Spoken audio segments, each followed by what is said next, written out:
Bonjour, bienvenue, j'espère que vous allez bien. J'espère que vous avez une merveilleuse journée.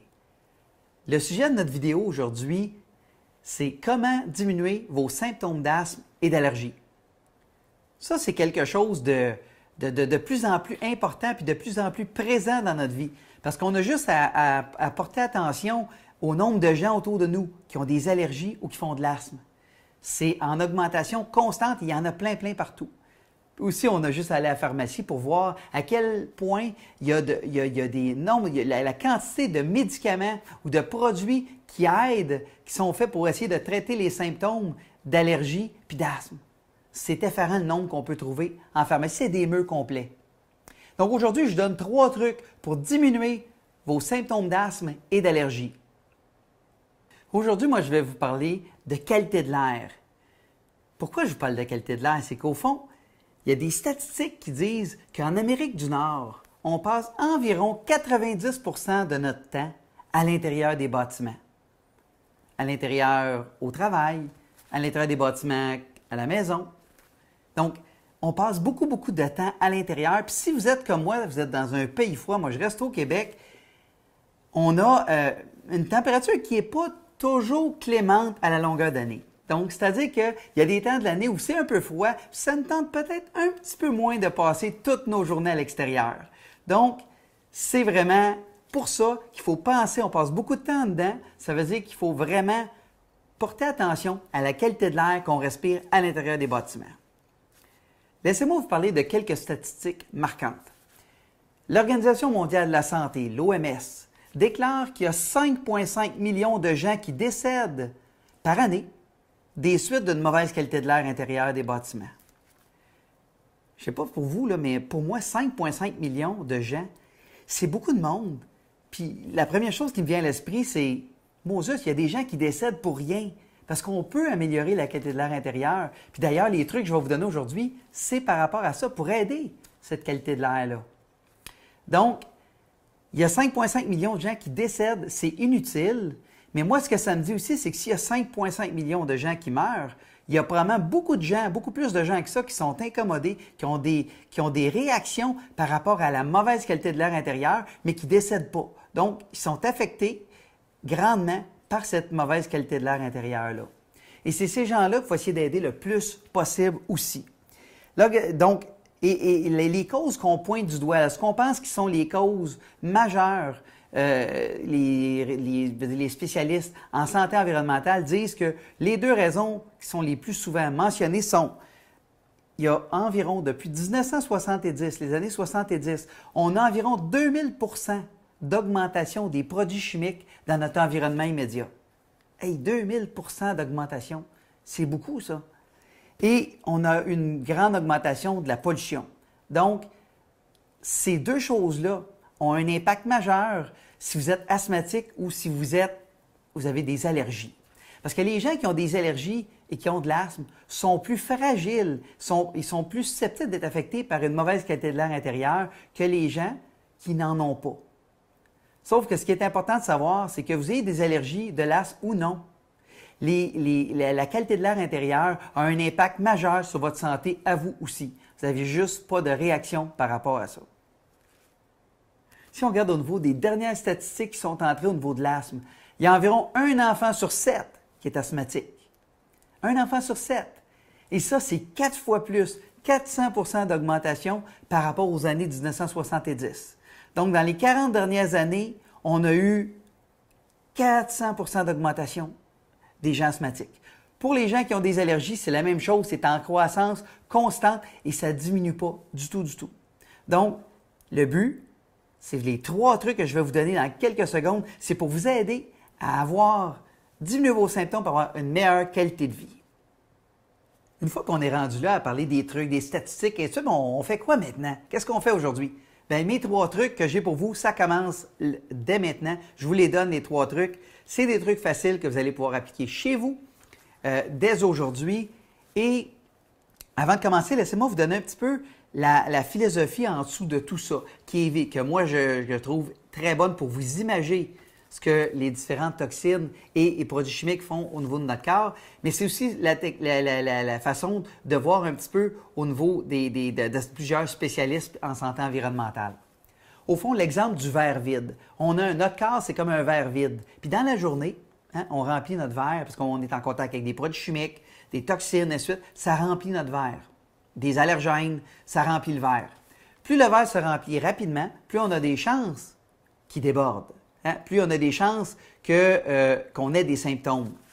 Et quand le verre déborde, c'est là qu'on a des symptômes vraiment graves. On peut avoir des symptômes auparavant, mais si vous avez de l'asthme, ça peut être les crises d'asthme, si on va à l'extrême, mais ça peut être aussi des sifflements, une impression d'avoir le souffle court. Et si vous avez des allergies, bien, ça peut être les yeux larmoyants, ça peut être le nez qui pique, ça peut être de la toux. Hein? Donc, vous avez différentes choses qui peuvent se manifester. Mais ce qui est important de savoir, c'est que le but, c'est que toutes les toxines qu'on rentre dans notre corps, tous les produits chimiques qu'on rentre, ils remplissent le verre. L'objectif, c'est de ralentir pour être sûr que notre verre ne déborde pas et de préférence ne se remplisse pas. Ou au pire, qu'il se remplisse le plus tranquillement possible. Et c'est pour ça que c'est important de parler de qualité de l'air et qualité de l'air à la maison parce que la qualité de l'air à la maison, c'est le seul endroit où on peut vraiment contrôler. Donc, le premier truc, c'est si vous avez une maison récente ou un condo récent, vous avez à peu près tout ça, vous avez une maison environ de 20 ans, plus ou moins 20 ans, vous avez à peu près tout le monde un échangeur d'air dans votre maison. Et l'échangeur d'air, ça le dit en soi, le but d'un échangeur d'air, c'est d'échanger l'air. Et on pense tous que ça fonctionne bien.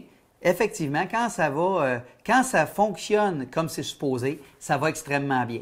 Puis laissez-moi vous expliquer un petit peu le fonctionnement d'un échangeur d'air. Mais en passant, ceux qui n'ont pas d'échangeur d'air, je vais vous donner un truc dans quelques minutes. Restez avec nous.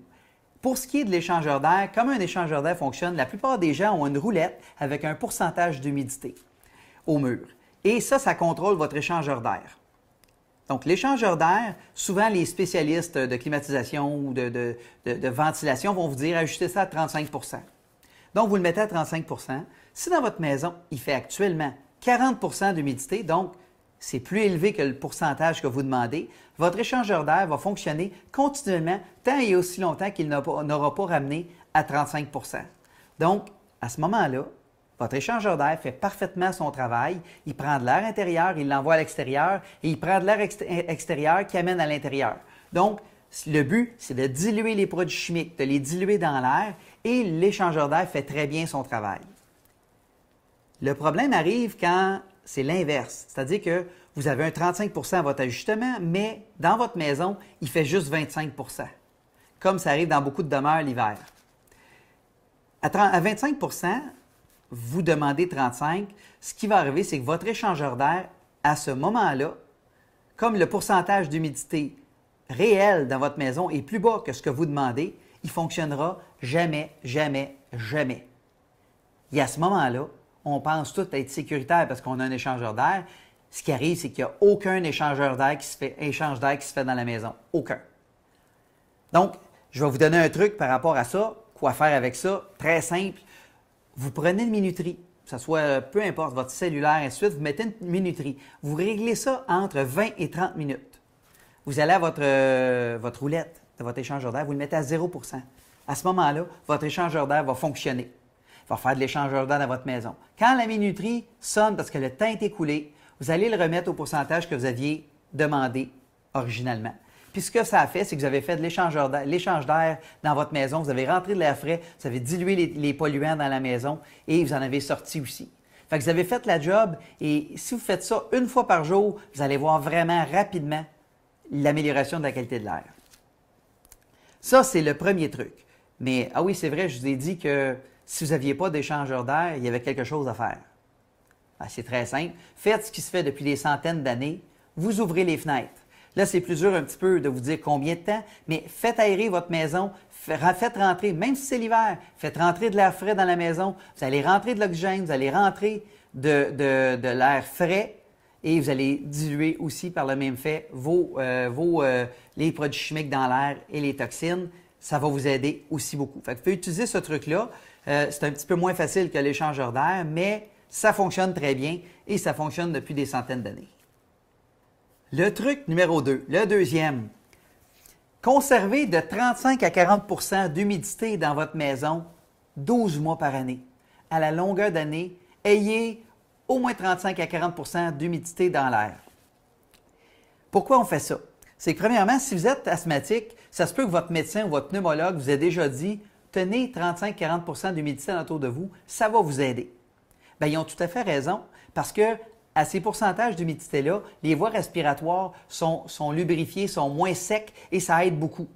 Il y a aussi d'autres avantages comme quand vous allez réveiller le matin, vous allez avoir le nez moins sec, vous allez avoir moins de statique dans la maison, vous allez avoir au fond aussi les yeux moins collés quand vous vous réveillez le matin. C'est toutes des choses que si jamais ça vous arrive souvent puis vous n'êtes pas nécessairement malade, ce qui arrive, c'est que vous avez probablement l'air trop sec dans votre maison.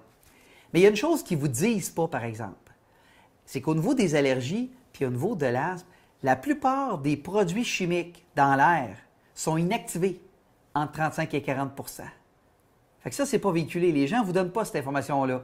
Mais ce que ça veut dire, c'est que les molécules d'eau se combinent aux produits chimiques et les amènent au sol, ce qui fait qu'on ne les respire plus. Fait que si vous êtes asthmatique, bien, les produits chimiques dans l'air ne sont pas irritants, un irritant supplémentaire sur vos voies respiratoires. Puis, si vous êtes asthmatique, parce que vous n'êtes pas asthmatique, allergique, bien, ça va aider à ne pas respirer toutes ces toxines-là aussi, qui risquent de vous sensibiliser à plein d'autres choses. Donc, le 35 à 40 d'humidité dans la maison, c'est super important de conserver ça à longueur d'année et ça va contribuer à diminuer vos symptômes d'asthme et d'allergie. Puis un autre avantage qui n'est pas négligé, qui n'est pas négligeable, c'est quand vous avez 35 à 40 d'humidité dans votre maison, il y a une chose, le fun qui se produit, c'est que les virus et bactéries voyagent moins bien dans l'air quand c'est humide. Donc, si vous avez un air plus humide à la maison, ce que ça va faire, c'est que vous allez avoir, s'il y a quelqu'un de malade dans la maison, il y a moins de chances que ça se propage à toute la famille. Donc, ça, c'est une chose non négligeable parce qu'on n'a pas nécessairement ça à être malade. Le troisième truc, c'est achetez-vous un filtre à air HEPA, H-E-P-A. Pourquoi HEPA? Je vous l'explique dans quelques secondes. Mais ce qui est important de savoir, c'est que si vous avez déjà des filtres à air ou des purificateurs d'air à la maison, utilisez-les. Vous les avez déjà en votre possession, utilisez-les à bon escient dans votre maison. Mais si vous avez à vous acheter un filtre à air, un filtre HEPA est le premier choix que vous devriez avoir. La raison, c'est que les filtres à air HEPA, c'est des meilleurs filtres. C'est des filtres qui filtrent plus dans l'air. Si on regarde les statistiques, ils enlèvent 99,97% de plusieurs choses dans l'air, les particules, les produits allergènes, les produits pathogènes. Il va enlever aussi, et c'est la raison principale pour laquelle on veut, il va enlever les particules de l'air, mais la raison principale, c'est qu'ils enlèvent les COV, les composés organiques volatiles de l'air. Les COV, pourquoi il faut vraiment se casser la tête avec ça? C'est qu'au fond, les composés organiques volatiles, c'est qu'il y en a dans l'air alentour de nous. Puis quand il est dans l'air alentour de nous, quand on l'inspire, notre corps n'a aucun moyen de le bloquer. C'est-à-dire que ça passe directement dans notre sang.